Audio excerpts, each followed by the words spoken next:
Meanwhile, the Packers make easy work of the Seahawks without Earl Thomas, a 38-10 win. Aaron Rodgers had 3 TDs and 0 interceptions. Russell Wilson was a different story. We'll get into that in just a moment. Green Bay picked him off a career-high 5 times. Since Rodgers declared that Green Bay can run the table, the Packers have now won 3 straight. Stephen A., this is your boy. Is it time to take him seriously that the Packers can do this and run the table? He's Aaron Rodgers. I have to take him seriously. Now, that doesn't take away from how awful the Seahawks were. They were absolutely abominable last night. Losing Earl Thomas clearly had a very profound detrimental effect on them defensively. But it wasn't supposed to be to this degree. Right. I mean, it wasn't supposed to be this bad. It wasn't supposed to be this bad. So something else is missing there. But I think that I have confidence that the Legion of Boom will get it together because I just think that they're Rough Riders, and this is an aberration more so than the norm. What I have to pay attention to is that we've been talking MVP. We talked Tom Brady. We talked Derek Carr. We've talked Matt Ryan at one point. You know, all of this Zeke, other stuff. Zeke, Dak, et cetera, et cetera.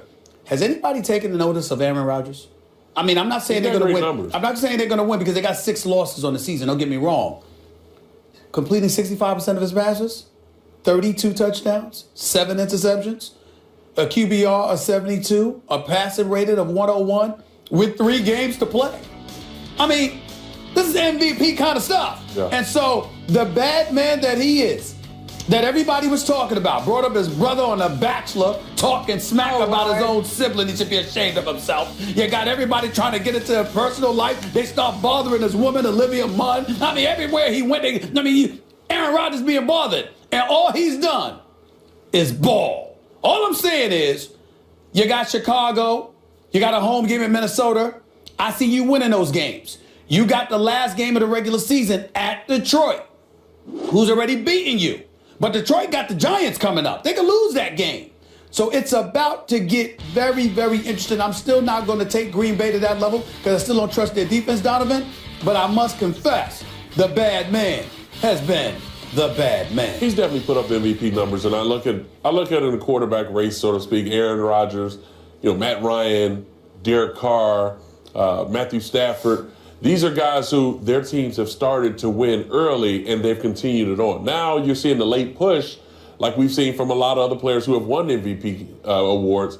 And I think this is more than just the Green Bay Packers. This is more about the Seattle Seahawks. Defensively and offensively, they're not the same team. They have no identity on offense. They have no running game. Rawls is not Marshawn Lynch. He's not the Rawls from last year. Remember, he's coming off of an injury. You're putting so much pressure on Russell Wilson, which I'm going to be honest, I'm going to be the first one to say it. This offseason, you better find you a number 1 wide receiver. You need to find you a back that's going to be there 3 downs and be able to take pressure off of your quarterback. Go get some offensive linemen. And we're gonna talk about Russell. And then for the defense, it's not the same defense even with Earl Thomas in there. Yeah, he's their spiritual leader, but so is Cam Chancellor. People aren't throwing to Richard Sherman's side as much because they're going after their number 2 and 3 DB. That's right. And they're having a lot of success. Why bother Richard Sherman? Exactly. Why bother? They're going after their second and third quarters, and everyone is having success doing it. So when I look at it in a sense at this particular point, it's starting to catch up to them. When you get to the Super Bowl once, twice, you think we still have the mantra, we still have the recipe for success. No, you need to add more pieces to the puzzle. Yeah, having Jimmy Graham is going to help because he's a security blanket for a guy like Russell Wilson. But Russell can't do it on his own. Now, did he play bad? Absolutely, he played awful. This is the worst game in his career. Right. No and they will be able to bounce back. But can they bounce back consistently enough going through the end of the year and playoffs and still play at that elite level? At this particular point, I can't see that because now we compare them to the Dallas Cowboys, and both of them are both having issues that I think it's going to now go to possibly a Giants team or something to that effect. Liking the sound of that, Max. Well, I mean, are we talking Russell Wilson here, or are we talking Rodgers running the table? Because if we're talking Rodgers running the table, yeah, he can do it. And by the way, the MVP talk, Stephen A., a couple weeks ago, we asked, is Rodgers elite? I said yes, because there were only 5 guys ahead of him. I gave him an A- so far because he was the best player in the NFL who wasn't in the MVP conversation. But clearly, that puts him within striking distance, and he has struck. Aaron Rodgers, over the last several weeks, is back to looking like the best player in the game that he was for about, 3, 4, 5 years before that. Before last season, where he also was something less than his normal self.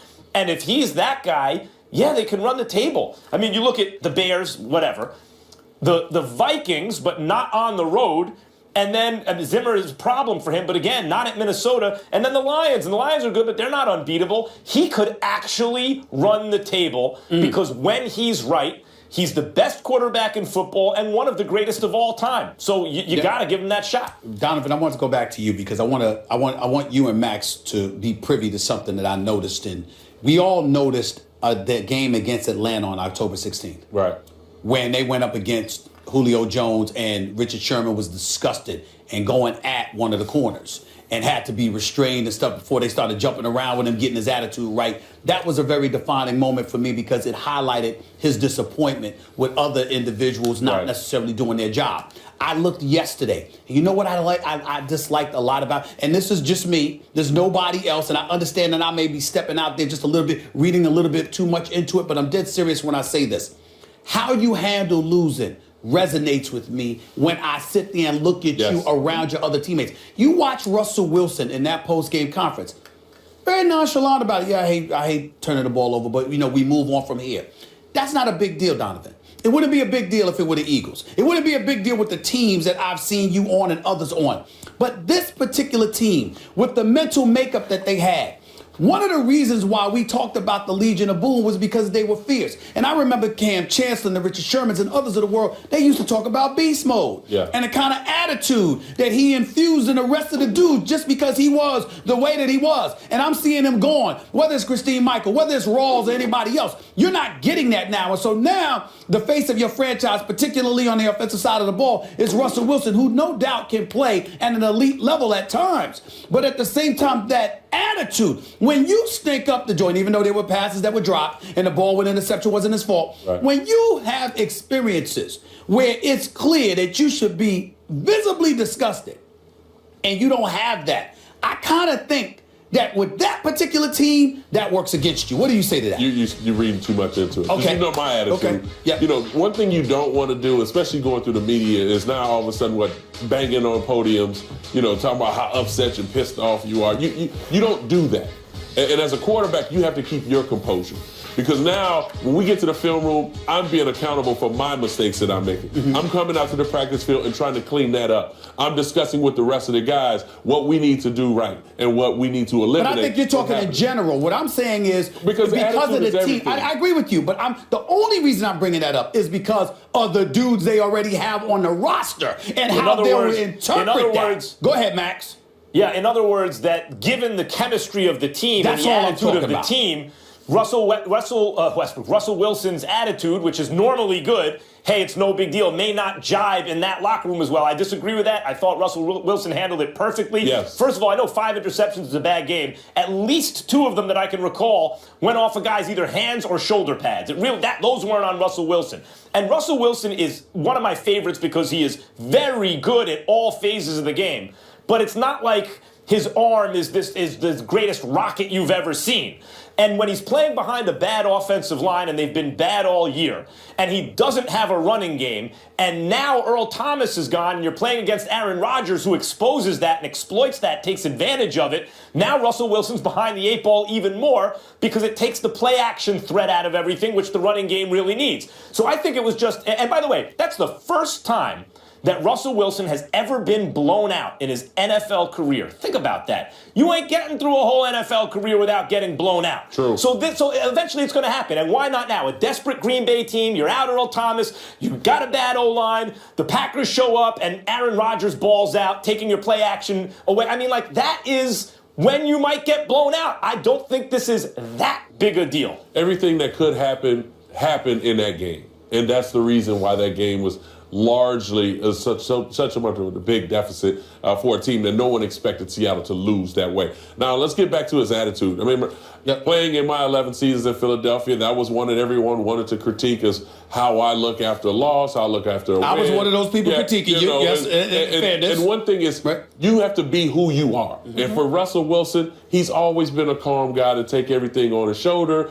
I'm sure in that locker room, he's bringing up he's carrying that attitude like the Legion of Boom, but he's not on defense. Mm-hmm. He may have a defensive mentality as a quarterback, but he's still a quarterback in this game. But to enlighten folks about my relationship with Donovan, he was quarterbacking in Philadelphia when I was a columnist with the Philadelphia Inquirer. And some of the times when we had discussions in the past was exactly what we're talking about now. So I will defer to him because he knows. But as a columnist, I will come up to Donovan and I'll be like this. You sure that's the right attitude to have because of the dudes around you? See, what I do is I pay attention to the other guys, too. I'm not saying that he was ever wrong for doing what he did or Russell Wilson's wrong. What I'm saying is the mental makeup of the troops around you and your ability to galvanize them is something I think plays a role from time to time as it's dictated to some degree by your attitude. But again, I could be wrong because I don't know. But that's on the outside looking in. I used to question him about that all the time. Am I right? And as a quarterback, you can't go into the media and call people out. No, I wasn't saying that. You can't go out and say our offensive line. I'm talking about himself. I was talking about himself. But for himself, yes, he's taking it on his shoulder. But you just don't see that attitude right now. I'm sure when he gets home, he'll talk about what happened. And when he watches the film, he'll realize his mistakes and get it cleaned up for next week. Okay. All right. Let's leave it there. Consider putting Tony in the game? No. Why not? Yeah, we feel good about Dak playing quarterback for us right now. Why wouldn't a relief quarterback work in the flow of the game? Yeah, we just feel good about where Dak is right now with our football team. Does ineffectiveness come into part of the equation as far as putting Tony in for Dak? No. Definitively. No, it does not. Notice how Jason Garrett said right now after everything. We feel good about Dak right now. But I want to go to Max here. Max, is this the beginning of the end for Dak? No, and it goes to the point I was just talking about.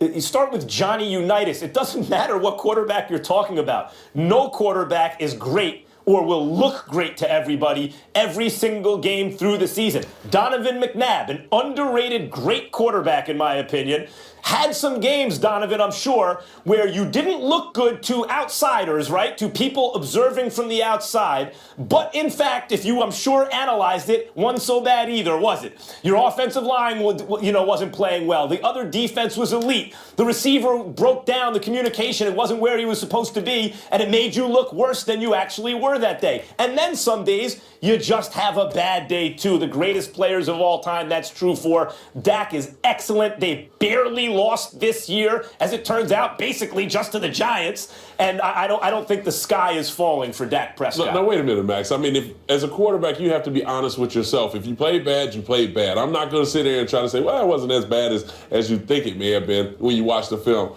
You know what type of player you are. You know the things that you've worked on. If you've missed passes or you've thrown them high or thrown them low, whatever it may be, I can be the first one to acknowledge that. In a sense, for Dak Prescott, he played bad. Let's just admit he played bad. They didn't win the game. But that doesn't take anything away from Eli either. I think when you look at what Jason Garrett said, and I'm not going to blow it up when he says right now, because to me it seems like he is truly petrified to say anything. This is the problem that I've had with the Dallas Cowboys. Preach. You are the head coach.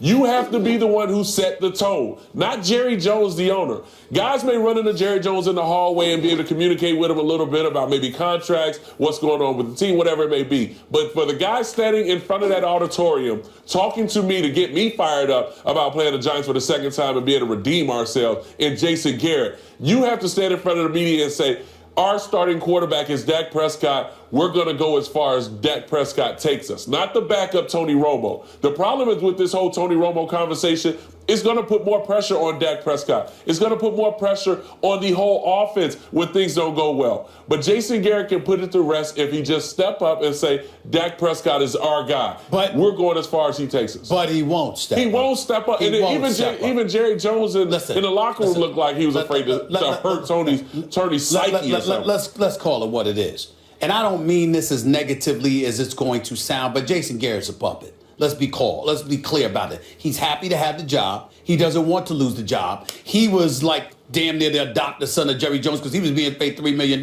He's being paid the same as the head coach Wade Phillips was being paid when he was the head coach of the Dallas Cowboys. Right. He was the heir apparent. So now we transition that level of affection, that family type atmosphere, that brotherhood, that father-son relationship rather. You take that and you transition that to Tony Romo. Right. And what do you have? You have a situation where everybody's being sensitive, but we ultimately must adopt and fully embrace what the desire is here. The desire is, and this is why the Dallas Cowboys are dancing better than the late Gregory Hines, God rest his soul. This is why they're tap dancing like this. Because what they can't say and what they're striving to disguise is their desire that Tony Romo be the one that steps up in there. They have never supported Dak as much as they should have. Jerry Jones opening his mouth earlier this week is emblematic of that. And in the end, what it comes down to is that whether we like it or not, I have coined the phrase "accident waiting to happen." I actually should brand that, for crying out loud. I should make money off of that because I'm slipping. Because the bottom line is Jerry Jones and Jason and all of them, Dak is the future, and they know that. But the run that the Cowboys are on this year, all of them, they want Tony to be a part of it, even if it's at the expense of Dak Prescott, which is why I wore this shirt. That's why I said I love Jerry Jones, because I knew he would open his mouth and do something stupid to sit up there and compromise everything that the Dallas Cowboys are about this year. He has done it. This team is vulnerable. I'm telling you right now, the Dallas Cowboys are in trouble. And like I said before, they will not go to the Super Bowl. This is beautiful, beautiful. All right, they got the Bucs, Lions, and Eagles coming up, and we will also get into who is now the team to beat in the NFC a little later in the show. So you heard from these lovely gentlemen, their opinions on Dak's second loss to the G-Men this season, but we want to hear from you at home. Should the Cowboys start Tony Romo? Vote now. We'll share those results and react to them a little later in the show. By the way, be clear, there's going to be some idiots out there who feel that way. There's going to be some idiots out there because they're panicking. That's what Cowboy fans do. See, that's the bane of my existence. It's not the team, Donovan. It's the fans. Yeah. They are all nervous right now because they're like, let's not mess this up. Oh, man, we got, and they're calling for Tony Romo. I'm telling you, it's going to be a divide. Mark my word, that's Cowboy Nation for you. They're going to divide. And I know how locker rooms are. There's a division in the locker room as well. You know, when they're probably looking at Dak Prescott, knowing how he played in that game and how long will this continue on. That's why I say I'm waiting to see how they overcome this adversity. This is something that's very big because this is your starting quarterback who you really don't know much about being a rookie. So I want to see how long this goes. So much more than just a loss.